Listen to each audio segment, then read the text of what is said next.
Diamonds on the Street is actually a collective that co-creates art such as music, drama, stories with people, individuals, communities who are in need of hope, so that through these forms of art, they can be empowered and healed to be a voice of hope as well to other people around them. The group actually started quite organically.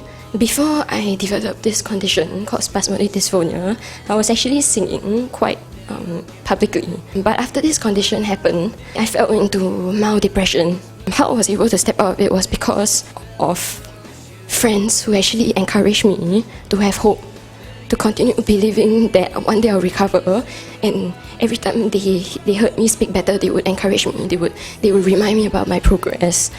And that was the period that I discovered the necessity of hope as well as companionship. Because I'm a singer-songwriter, so one of the most natural things for me to do was I wanted to write a song about my journey of overcoming and of hope.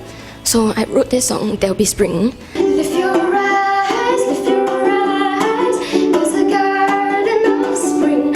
You can dance, you can sing, there'll be spring right away. From not wanting to even talk in front of people, I thought, why not share it with other people who might need hope? So I brought that song to cozy gatherings because I didn't want to do a big thing. One of the cozy gatherings was actually a community that was in need of hope, and that was a girls' home. I was encouraged that people could actually be inspired to have hope, like through listening to my personal story. So I decided that I should continue to act on this necessity of hope and on spreading it. Together with a number of friends, we decided to do a longer term collaboration with certain communities.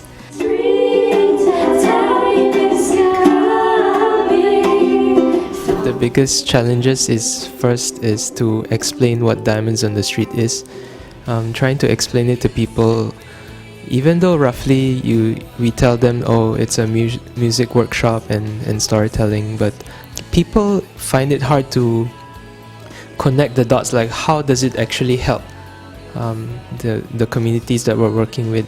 I think these sessions actually empower them to express themselves and to write, because some of them they may have a lot of stories and things, but they do not have the avenue to write it or express it. The songs that we have thus far focus more on hope. The themes are always that of overcoming, of strength, and just drawing from those past experiences.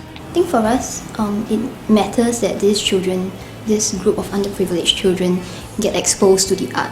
Maybe children from like middle, upper class families, they've got no issues at all getting these kind of enrichment classes outside. For us, that matters a lot, that they get that same exposure. So we actually see different kids excelling in different areas. There are some people who will take initiative, who enjoys the art. There are some people who's more vocal and then they sing really, really well. So it's like all these little things that we do actually builds up confidence in them. What we're doing is actually sowing seeds into these people's lives, and then there will be other factors that might inspire them or that might allow them to blossom. But we believe what we're doing is just a little bit, and then they have to take charge of their own lives. Oftentimes, these communities they might have a mindset of a victim, and they might feel like I'm in need of hope and my circumstances are not very good and maybe I need help from other people. Through Diamonds on the Street, we actually hope to change that mindset. We want them to really see how they also can give back to society and not just receive. Our hope is really that we can expand the influence of their voices, because there are a lot of people out there who really need hope. This could be a good platform for these girls or these communities to really see how they are not just victims, but they are people who can spread hope as well. The feature article on Diamonds on the Street during the Causes Week really helped.